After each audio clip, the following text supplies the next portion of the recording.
This problem escalated quite a bit, and there were some personality conflicts that emerged out of this conflict, but also some other leadership issues. We had some problems with the board composition. The board basically consisted of the directors of the 7 organizations, with a few exceptions. The president of the board was also the executive director of the organization, and he was also the committee chair for almost all but one committee. And this gave the teachers the perception of an over-concentration of influence in one person. Ultimately, some of the issues related to leadership could not be resolved, and Jan van der Tijn, who was the chief executive and the board president, decided to step down, and he withdrew his organizations from the Network Charter School. One of the other organizations decided to become an intern site, and following this, there was an effort to change the board composition so that we had less concentration of staff people, executive staff people on the board. For the start of the second year, we were very concerned about having a very independent executive director. We hired Pat Burke, who had worked as superintendent of the Fern Ridge School District before and superintendent of another school district prior to that. We also hired Charlotte Gillum, who was then to become, in the third year, the Student Services Administrator. The board composition also was changed to consist more of people who weren't staff members or people working for the different organizations. That year, the enrollment stayed roughly consistent with the prior year, but because instead of 7 groups, now there were 4 groups, the composition, the amount of enrollment for each of those groups grew. One of the big efforts that got underway for that year was the recruitment of new organizations. One of the groups that showed quite a bit of interest was the Eugene Glass School.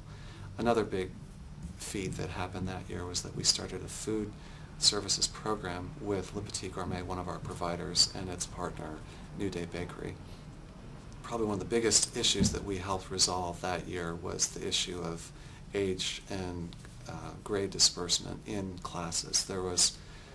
We had the first year and the second year grades from 6 to 12 in the same class. That year, through lots of discussion, we came to the conclusion that we would have, for certain academic classes, grades 7 to 9 in one group and grades 10 to 12 in other classes. We also agreed that we wanted to phase out the grade 6 group. One of the last things that we did was, and this was a big initiative of Pat Burke, was develop a new reading program. It was very challenging to come up with some program that was sort of a pull-out program, but we did agree to come up with literacy across the curriculum. Before the start of the third year, Pat Burke stepped down to do consulting with the University of Oregon and Northwest Christian College. I took over as interim director with the hope that we could hire someone new. We worked on finishing our accreditation package and application with the Northwest Association of Accredited Schools. Our enrollment that year took off quite a bit. We grew from roughly 87 average to about 99 average. The outreach efforts that we had begun in the second year paid off, and the Eugene Glass School actually joined us for the second semester. We also our charter was up for renewal that year, but instead of going through that process, the Eugene School District added an additional year to our charter, making it a 4-year charter. So we deferred the renewal issue 1 year. That year, the Le Petit Gourmet program won a really great competition at the Lane Community College. And another interesting development was that the Eugene School District, which had previously hired all of the individual education plan support staff, basically IEP support staff, they began to think in terms of, well, maybe Network Charter School should be in charge of these people. And so they started paying us to hire our own IEP instructional assistants. The efforts to hire a new director were successful that year, and we did hire Mary Layton, who was to take over for the 4th year. Another big project was that we got underway with forming a student council and also worked on implementing some new graduation requirements based on some statutes with the school district and the state. Our fourth year was the first year for our new executive director, Mary Layton, to take over. One of her first moves was to have the school join the Eugene City Club, and she also created a mechanism for adding more school clubs and activities after school. We had the excellent fortune of having a great fundraising activity come to us through Le Petit Gourmet. The University of Oregon invited us to be a concessionaire for their football games, and this helped us bring in quite a bit of money for student activities. Mary Layton also got us started with school town meetings where students could bring up issues, and there could be general discussions on a lot of different topics within the school.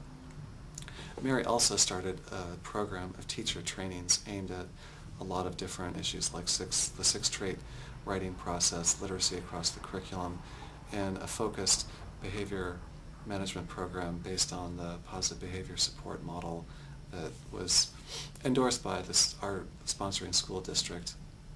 During the fourth year, we also had a significant growth in enrollment. Starting with the second semester, the enrollment growth was almost 35 to 40%. A huge group of kids came in, and we needed extra classes to accommodate the growth. And it was about this time that we began discussions and actually implementing work with the Peace Village group.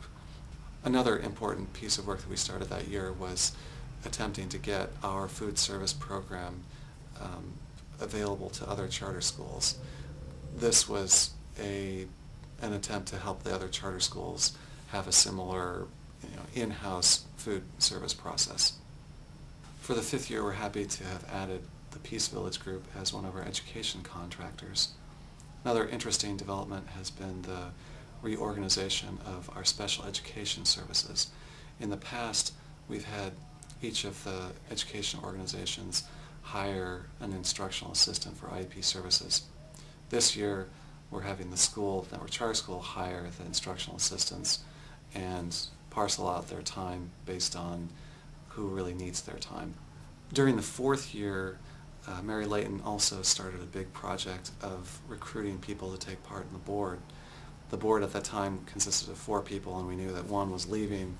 So anyway, starting with the fifth year, the board has added 4 new members, and their focus has been more on issues related to facilities expansion and issues that relate to community outreach.